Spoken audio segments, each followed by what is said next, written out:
بسم اللہ الرحمن الرحیم۔ عشق کیا ہے؟ عشق یہ تھا کہ حضرت بلال نے حضرت محمد صلی اللہ علیہ وآلہ وسلم کے انتقال کے بعد اذان دینا ہی چھوڑ دیا۔ سبحان اللہ۔ اللہ تک رسائی۔ ہر وہ انسان جان لے جو اللہ جل جلالہ کی خواہش کرتا ہے، اللہ تک رسائی چاہتا ہے۔ اللہ تک صرف ایک ہی سیڑھی جاتی ہے اور اسے سیرت محمد صلی اللہ علیہ وآلہ وسلم کہتے ہیں۔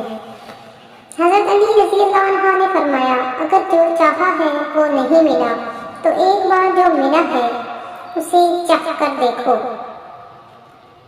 بیٹی وہ نعمت ہے۔ جب حضرت فاطمہ تشریف لاتی تھیں تو اللہ کے محبوب صلی اللہ علیہ وآلہ وسلم بھی استقبال کو اٹھ کھڑے ہوتے تھے کہ میری بیٹی آئی ہے۔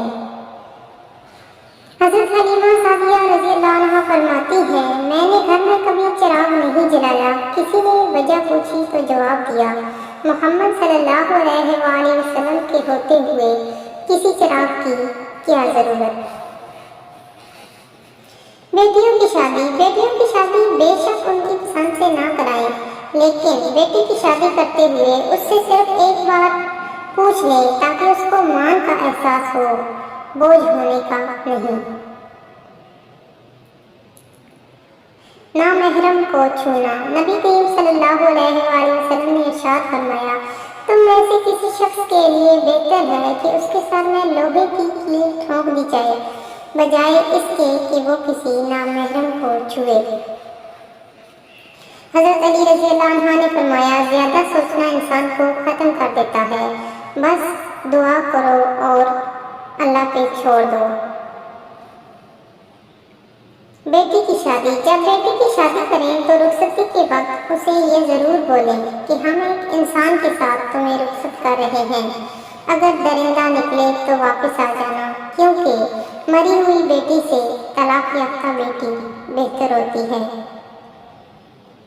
عورت اور مرد۔ اگر عورت مرد کو اپنی آنکھوں سے محنت مزدوری کرتا دیکھ لے تو میرا یقین ہے کہ عورت کے مرد ذات سے سارے گلے شکوے دور ہو جائیں گے۔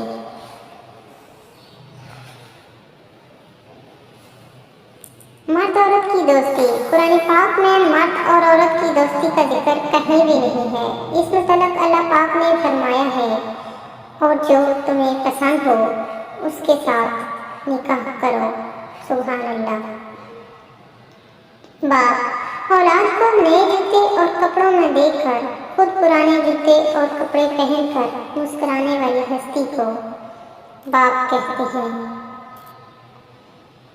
قرآن پاک۔ جب تمہارا دل کسی کے گلے لگ کر رونے کو چاہے تو قرآن کو گلے لگا لینا۔